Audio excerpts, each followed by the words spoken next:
If you are watching this video, you might be one of the 95 million Europeans that are at risk of poverty and social exclusion. The UN estimates that over 20 million European workers are living on the edge of poverty.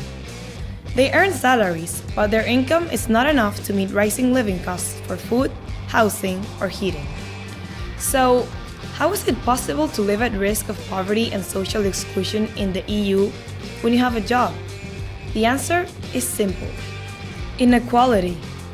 Europeans are more unequal today than they were 4 decades ago. Between 1980 and 2017, the wealth of the top 1% grew more than twice as fast as the bottom 50%. On top of this, the EU has failed to meet its 2020 target of lifting 20 million citizens out of poverty. Close to 20 million children, representing a quarter of all EU children, are at risk of poverty today. And the COVID-19 pandemic has made things worse for the vast majority of Europeans.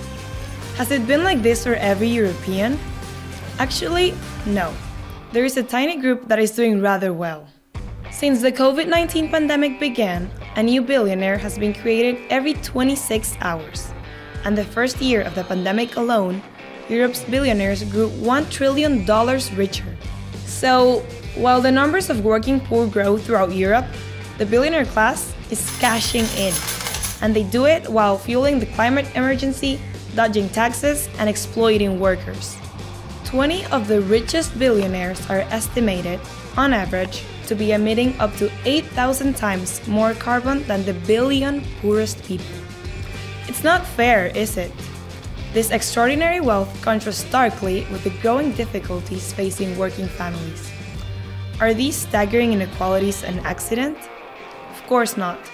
They've been carefully designed. Workers' exploitation is a pillar of an economic system that puts shareholder value before social rights, in pursuit of efficiency and productivity, turning workers into tools to achieve profit. Billionaires have used their wealth to exert economic and political power to scuttle legislation protecting workers, to push their arguments in the media, to operate above the law. Many have even funded far-right politicians and the politics of hate. Overall, they wield unfettered power over vital sectors of the economy.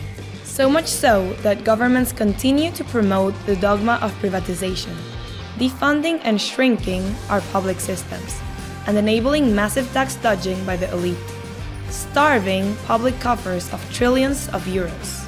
The rise of the billionaire class is a sign of economic failure. They are a threat to democracy. It is time to abolish billionaires. We need a wealth tax, not just on capital gains, but on the stock holdings of billionaires. We need more ambitious corporate taxation, and we need a serious fight against tax dodging. The trillions raised could go to strengthening public systems, more robust social safety nets, health, and education.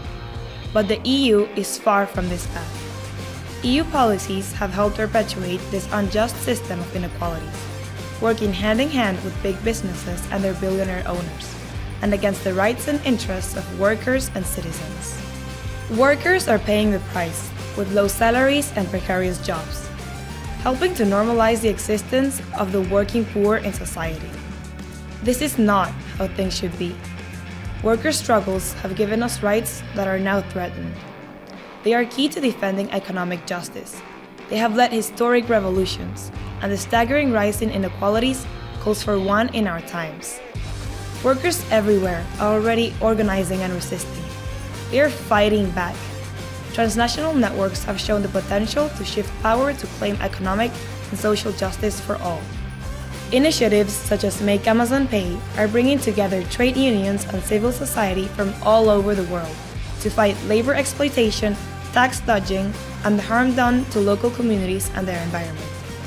Exposing ties between EU governments and economic elites goes hand in hand with mobilizing, organizing, and collective action. The left in the European Parliament stands with workers in the fight for social justice.